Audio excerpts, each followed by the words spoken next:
Waaqila fajaalate gaderge ilma fi warra saddu geeffate akka fayyisuufi karaa duttaa keekee ol ba'ee gubbatti dhugaa saatanaa hinnaanu saba hundatti karaa duttaa keekee ol ba'ee gubbatti dhugaa saatanaa hinnaanu saba hundatti kaayoon nu yaamanneefi karoorri nu yaamanneefi asi qofaa mootii haga hundara lafaati Yesus ka ergameefi fayyinaa ilmaan namaati asi qofaa mootii haga dhuma biyya lafaati Yesus ka ergameefi fayyinaa ilmaan namaati.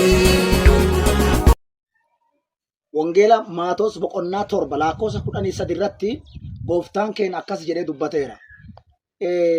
Balbala dhiphoon seenaa yookaan karaa dhiphaa karaa qal'aa filadhaa.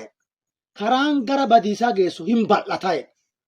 Karri balbalti gara badiisaa deemtullee bal'oo. Wanni nama qolaan jirtu. Karaan daandiin gara badiisaa deemtullee bal'oo. Nami si gula yaa'ee badullee baay'ee guddaa nama bacaa'e. Karaan gara jireenyaatti nama geessu immoo dhiphaa'edha. Karri balbalti gara jireenyaa nami ittiin seenulleen dhiphoodha. Warri immoo isii argatulleen nama muraasaadha. Nama diqqaa argataadha. Kanaafuu nami baay'atullee haa baatuuti. Balbalti isii haa dhiphattuuti.